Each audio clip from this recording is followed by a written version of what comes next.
ہم پاکستان میں بیٹھے ہوئے ہیں, پاکستان کی سرزمین پر بیٹھ کر ہم پاکستان کو ریپرزینٹ کر رہے ہیں. اچھا, یہ جو انسانی حقوق کے نمبردار ہیں, یہ جو دعوے کرتے ہیں نا کہ ہم بڑے آواز بلند کر رہے ہیں پاکستان میں انسانی حقوق کے حوالے سے, تو یا ان کو یہ کیا یہ حقائق دکھائی نہیں دے رہے ہیں, یا یہ جان بوجھ کے اس پہ خاموش ہیں کہ بلوچستان میں یہ جو دہشت گرد تنظیمیں ہیں یا ان کی جو سہولت کار ہیں, تو یہاں پہ ہماری جو خواتین ہیں اور ہمارے جو عام لوگ ہیں جو باعزت شہری ہیں, ان کے خلاف یہ جس طرح پروپیگنڈا کر رہے ہوتے ہیں, اور جب بھی ان کے خلاف کوئی باتیں ہوتی ہیں زمینی حقائق کے مطابق, حقائق جب بیان کیے جاتے ہیں, تو ان کو تکلیف کیوں پہنچ رہی ہے؟ دیکھیے, بلوچستان میں انسانی حقوق کے بڑے چیمپئنس کون بنتے ہیں؟ یہی مارنگ لانگو بنتی ہے, سمیدین بنتی ہے. ایک تو اسلام آباد میں بیٹھی ہوئی ایمان مزاری بلوچستان کے بیانیے پر مسلط رہتی ہے, لیکن بلوچستان کے نوجوان کو پتہ ہے کہ یہ لوگ انسانی حقوق کے نام پر چند سیاہ دبے ہیں. انسانی حقوق سے ان کا دور دور تک کوئی لینا دینا نہیں ہے.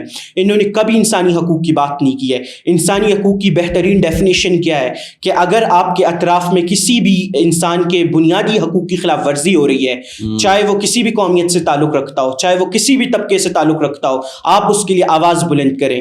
انہوں نے, آپ بتائیں, کبھی بلوچستان میں ہونے والے فتنۃ الہندوستان کے دہشت گردوں کے خلاف بات کی ہے؟ کبھی بھی نہیں کی. انہوں نے صرف دہشت گردوں کے لاشوں پر سیاست کی ہے, صرف دہشت گردوں کے ماؤں اور بہنوں کو سامنے لا کر ان کے نام پر پوری دنیا سے فنڈنگ حاصل کی ہے.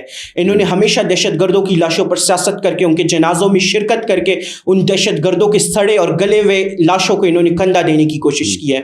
جب بلوچستان میں ہمارے معصوم نوجوانوں کو شہید کیا گیا ہے, جب میرے اپنے علاقے میں صرف امن و امان کے حالات کو بحال کرنے کے لیے میرے فوجی بھائیوں کا خون بہایا گیا ہے, کیا وہ انسان نہیں ہے؟ وہ مسلمان نہیں ہے؟ وہ پاکستانی نہیں ہے؟ ان کے گھروں میں ماں اور بہنیں نہیں ہیں, ان کے بچے نہیں ہیں؟ وہاں آپ حقوق کی بات کیوں نہیں کرتے؟ جب آپ کے ٹرین کو ہائیجیک کیا جاتا ہے, آپ کے اسکولوں کو مسمار کیا جاتا ہے, خزدار میں APS کے معصوم بچوں کو, نہتے بچوں کو جو کہ غیر مسلط ہے, جن کا سیکورٹی اداروں سے کوئی تعلق نہیں ہے, جب ان کو ٹارگٹ کیا جاتا ہے, آپ ان کے حق میں کیوں بات نہیں کرتے؟ آپ انسانی حقوق کے دعوے دار نہیں ہیں, آپ دہشت گردوں کے حقوق کو ڈیفینس کر رہے ہیں, آپ ان کو جسٹیفائی کرنے کی کوشش کر رہے ہیں, تو یہ انسانی حقوق کے لمبردار نہیں ہے. اچھا, اس میں انہوں نے یہ جو انسانی حقوق کے نام پہ انہوں نے یہ پورے بیانیے میں یہ آج کل ہم یہ دیکھ رہے ہیں, یہ مسنگ پرسنس کا جو معاملہ ہے یہ کہاں تک پہنچا ہے؟ اس پہ بھی کوئی متضاد کوئی رائے سامنے آ رہی ہیں. پھر یہ انہوں نے اچھالنے کی کوشش کی ہے, دعوے جو سامنے آ رہے ہیں کہ فلاں علاقے سے اتنے لوگ لاپتہ ہوئے, کبھی کہتے ہیں ڈیرہ بگٹی سے لاپتہ ہوئے,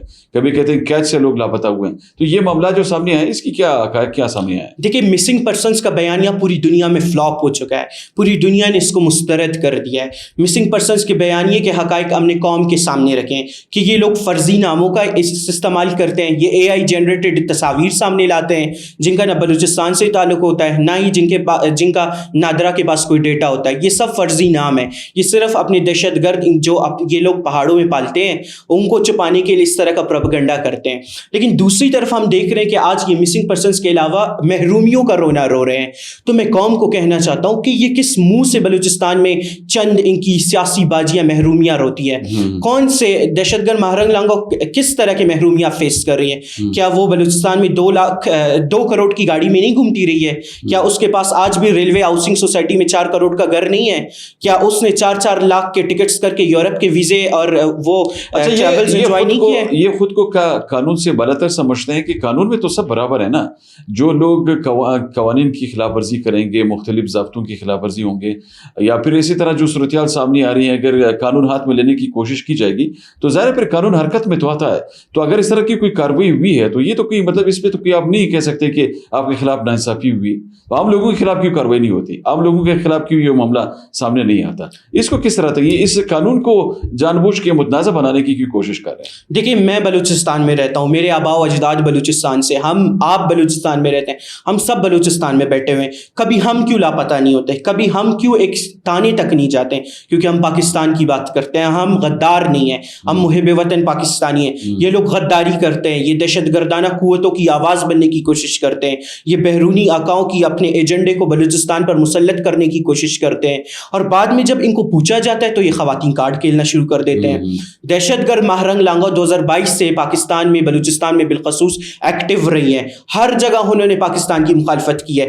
کبھی آپ نے دیکھا ہو کہ انہوں نے صحت کی بات کی ہو, کبھی آپ نے دیکھا ہو کہ وہ اپنی ریاست کو بنیادی معاملات کی طرف متوجہ کریں. نہیں, یہ مرد آباد, ریاست مرد آباد, فوج مرد آباد, اس طرح کی ایکٹیویزم سے آپ کیا حاصل کرنا چاہتے ہیں؟ کچھ بھی نہیں ملتا اس طرح کی ایکٹیویزم سے. آپ صحت کی بات کریں, آپ روزگار کی بات کریں, آپ اپنے بنیادی حقوق کی بات کریں. اس طرح سے تو آپ صرف اپنے بیرونی ایجنڈوں کی وہ کر رہے ہیں, بلوچستان میں ان کو مسلط کرنے کی کوشش کر رہے ہیں. تھوڑا سا اس پہ مختصر کمنٹ کیجیے گا. یہ ڈیتھ اسکواڈ کے حوالے سے انہوں نے جو ٹرینڈ بنا رکھا ہے, یہ جو ایک ٹرم انہوں نے یوز کروائی ہے اور شروع کر رکھا ہے, ان لوگوں کو یہ ڈیتھ اسکواڈ قرار دے رہے ہیں جو اپنے ڈیفنس کے لیے کچھ کرتے ہیں. مطلب جس طرح انہوں نے مچھ میں حملے کیے ہیں, انہوں نے مختلف دیگر علاقوں میں معصوم لوگوں کو نشانہ بنایا, پھر یہ لوگوں کو ایک طرف تو مار رہے ہیں, دوسری طرف ان کے اوپر جو ہے ٹائٹل لگا دیتے ہیں کہ جی یہ ڈیتھ اسکواڈ کے لوگ تھے. ان کو یہ اختیار کس نے دیا کہ آپ لوگوں کو مارنا شروع کریں؟ دیکھیے, بلوچستان میں کوئی ڈیتھ اسکواڈ ایگزسٹ ہی نہیں کرتی, اس کی ایگزسٹنس ہی نہیں ہے بلوچستان میں. ڈیتھ اسکواڈ تو یہ لوگ خود نہیں ہے. جی, یہ لوگ خود ڈیتھ اسکواڈ ہے, کیونکہ بلوچستان میں اگر ایک محب وطن نوجوان ان کی مخالفت کرتا ہے یا ایک بلوچستان کا سردار ان کے بیانیے کے ساتھ اپنا بیانیہ نہیں ملاتا, یہ لوگ اس کو اپنا نشانہ بناتے ہیں, اس کو شہید کرتے ہیں, اس کو ٹارگٹ کرتے ہیں. تو اصل میں اگر ڈیتھ اسکواڈ بلوچستان میں کوئی ایگزسٹنس ہے بھی تو یہی فتنۃ الہندوستان کے دہشت گرد ہیں جو کہ اپنی سیاسی باجیوں کی دفاع میں ہمیں ٹارگٹ کرتے ہیں, ہندوستان کے بیانیے کو ہم پر مسلط کرنے کے لیے ہمیں ٹارگٹ کرتے ہیں. دراصل یہ BYC ان دہشت گردوں کی دہشت گردی کو چھپانے کے لیے یہ بیانیہ گڑتی ہے, کیونکہ یہ دور دراز علاقوں میں اپنی بلوچستان کی ماؤں اور بہنوں کا استحصال کرتے ہیں, ہمارے اسکولوں کو مسمار کرتے ہیں, ہم پر عملہ آور ہوتے ہیں, بعد میں اس کی رسپانسبلٹی یہ ریاست پر ڈالتے ہیں یا ڈیتھ اسکواڈز پر ڈالتے ہیں. بلوچستان میں کسی بھی قسم کی ڈیتھ اسکواڈ کی ایگزسٹنس نہیں ہے, یہ خود انڈین ڈیتھ اسکواڈز ہیں. یہ بلوچستان کے ترقی کے مخالف ہے, یہ بلوچستان کے امن کے مخالف ہے, یہ بلوچستان کی خوشحالی کے مخالف ہے. بہت شکریہ عدنان. ناظرین, آج آپ نے گفتگو سنی. آج کے پوڈ کاسٹ میں ہم نے بلوچستان میں دہشت گرد تنظیموں اور ان کے جو اعلی کار ہیں جو بلوچستان میں ان کے بیانیوں کو پروموٹ کر رہے ہیں, ان کے عزائم کے حوالے سے گفتگو کی اور کچھ حقائق ہم نے آپ کے سامنے رکھے. اگلے پوڈ کاسٹ میں کسی دوسرے موضوع کے ساتھ آپ کی خدمت میں دوبارہ حاضری دیں گے. تب تک اجازت دیجیے. اللہ حافظ.